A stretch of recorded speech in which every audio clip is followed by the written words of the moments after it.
Oke, kita lanjut dengan Pak E, ketemu lagi. Kalau pakai kotoran kambing gimana, Kak?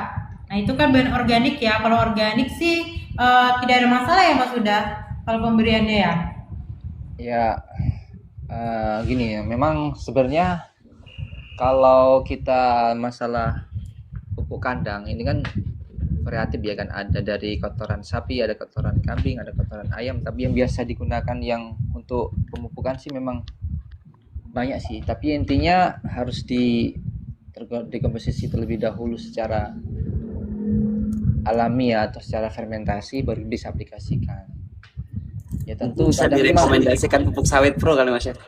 ya kita juga ada pupuk namanya pupuk sawit pro organik kita kan, sawit pro. Jadi ya selagi itu sudah terdekomposisi secara alami tidak masalah. Dan juga sawit pro ini juga, pupuk sawit pro juga selain mengandung C organik, ada N, PK segala macamnya kan. N-nya 0,1 sampai 1% ya kan. Memang yang digembar-gemborkan pupuk organik itu kelebihannya apa sih? Dia di C organiknya gitu loh. Apa sih manfaat C organik? Ya untuk mengikat air atau mempertahankan air, terus kemudian meningkat nutrisi supaya terserap secara optimal oleh keluar untuk di tanaman kelapa sawit. Yang kemudian juga yang kedua, pupuk sawit proorganik juga mengandung bahan mikrobia atau mikroorganisme yang sangat bermanfaat seperti azotobacter sama rhizobium. Ini adalah mikroorganisme yang berfungsi mengikat nitrogen bebas. Gunanya untuk apa? Untuk tersedianya unsur hara diserap oleh si sawit. Yang ketiga adalah mikroorganisme namanya trichoderma yang berfungsi sebagai antagonis si ganoderma. Nah, itu sih kelebihan sawit pro. Jadi kita fleksibel ya kan. Kalau memang bagus sudah terlegalisasi sawit pro ada kan itu. Kalau memang pakai kandang juga bisa ya kan. Itu Ya. ada. Jadi apapun kendala kawan-kawan sawit, Sawit Pro solusinya dari pupuk atau dari jasa Sawit Pro solusinya ya kan, Mas? Ya. Bener. Mungkin aku bisa tambahin ya, karena aku dari tim FFB.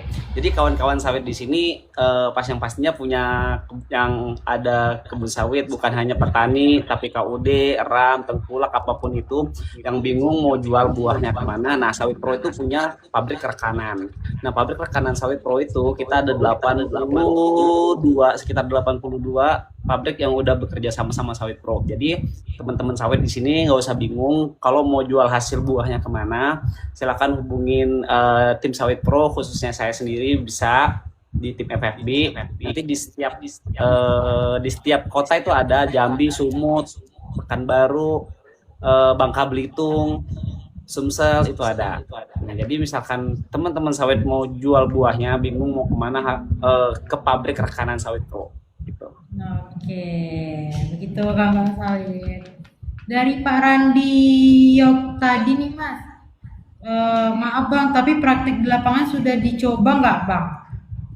Kalau saya pribadi belum pernah ya pakai pupuk kandang ya kan. Kalau yang pernah saya pakai karena kita di perusahaan pengalamannya. Kita basic saya di pengalaman di perusahaan. Artinya perusahaan ini kan memakai pupuk yang sudah terlegalisasi atau direkomendasi oleh riset. Ada tim riset merekomendasikan. Yang pernah saya pakai adalah Solid, ya kan. Kemudian EBI atau Jangkos. Kemudian yang ketiga adalah POMI, air limbah cair pabrik. Itu yang saya pakai, pernah saya alami di perusahaan saya. Kalau pakai kohe ayam, terus kemudian pupuk kandang sapi, kotoran sapi, kemudian kambing, saya jujur aja belum pernah. Tapi selagi itu sudah ibaratnya sudah siap pakai dan layak untuk dipakai dan sudah ada yang mencoba, saya pikir tidak masalah. Kalau lebih pastinya tanya atau kawan-kawan rekan-rekan di Poktan atau kelompok petani yang sudah mempraktekkan pemakaian pupuk apa tadi, Eh, kotoran kambing ya, itu aja. Kalau saya jujur belum pernah, karena saya tidak bilang nanti. Yang pernah saya pakai adalah Jangkos, FB, kemudian Solid, kemudian Pome atau limbah cair pabrik. Itu sih. Karena kita perusahaan ya. Oke Mas, pertanyaan dari Pak P.